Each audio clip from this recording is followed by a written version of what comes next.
মই ৰাজ্যপাল ডাঙৰীয়াক কৈছিলোঁ যে অসমৰ গুৱাহাটী উচ্চ ন্যায়ালয়ৰ এজন কৰ্মৰত ন্যায়াধীশে গোটেই তদন্তটো মনিটৰিং কৰিব লাগে।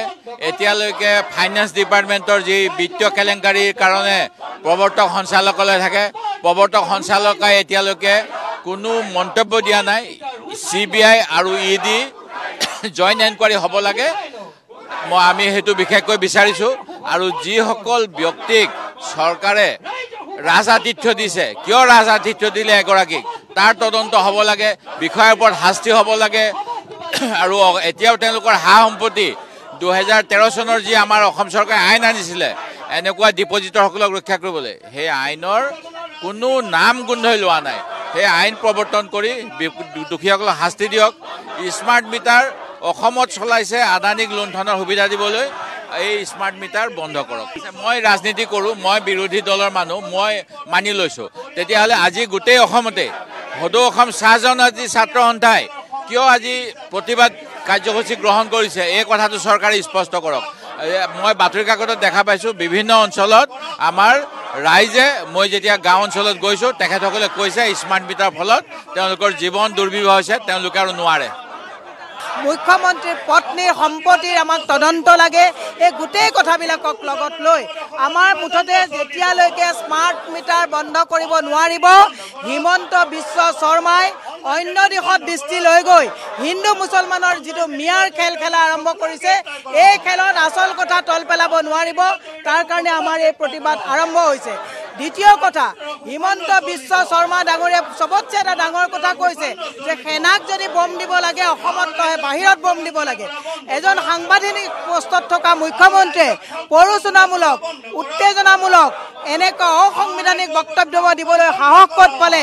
গতিকে জিলাই জিলাই তেওঁৰ ওপৰত গোচৰ ৰুজু হ'ব লাগে। মুখ্যমন্ত্ৰীৰ ৰাজধৰ্ম পালন কৰাৰ পৰিৱৰ্তে অসুৰৰ দৰে কাম কৰিছে। গতিকে মুখ্যমন্ত্ৰীক আমি এনেকুৱা কাম কৰিবলৈ আমি নিদিম। ৰাইজ জাগিছে, কংগ্ৰেছ দল ৰাইজৰ লগত আছে আৰু থাকিব।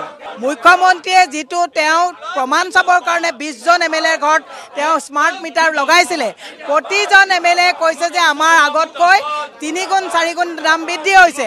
তেওঁৰে বিধায়ক সিদ্ধাৰ্থ ভট্টাচাৰ্য ডাঙৰীয়াই কৈছে যে স্মাৰ্ট মিটাৰে মোক জুৰুলা কৰিছে। গতিকে মুখ্যমন্ত্ৰীয়ে যদি অসমৰ ৰাইজক লুণ্ঠনৰ নামত গিনিপিক সজাই আদানীৰ কোম্পানীক যদি মুনাফা দিব বিচাৰিছে, অসমৰ ৰাইজে স্মাৰ্ট মিটাৰ চলাব কেতিয়াও নিদিয়ে। মুখ্যমন্ত্ৰীক ৰাজধৰ্ম পালন কৰিব দিছোঁ, ডকাইতি ডালিবৰ কাৰণে মুখ্যমন্ত্ৰীক তাত আমাক বহোৱা নাই। কোনটো CBI? জোনমণি ৰাভাৰ কেছটো CBI ৰফা দফা কৰি দিলে। 6 মাহৰ পিছত গাড়ীত মোবাইল বিচাৰি পালে, মাকক বাধ্য কৰোৱা হ'ল কেছ উঠাই দিবৰ কাৰণে। এয়া CBI নেকি? CBI তদন্ত দিয়ে, আছামীক জিমখানা ক্লাবত নি পেলাই ৰাজআতিথ্য দিয়ে।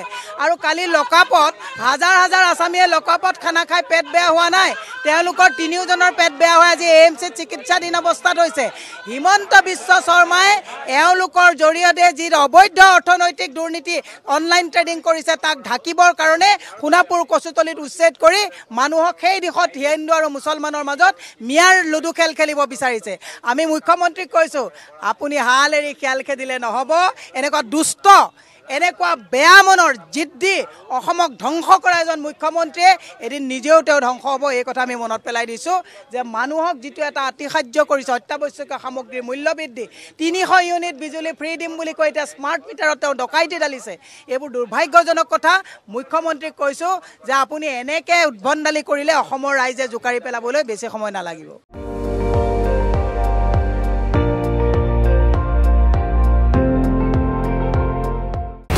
আপুনি চাই আছে ND24, সৰ্বশ্ৰেষ্ঠ নহয় সৰ্বোত্তমৰ দৌৰত।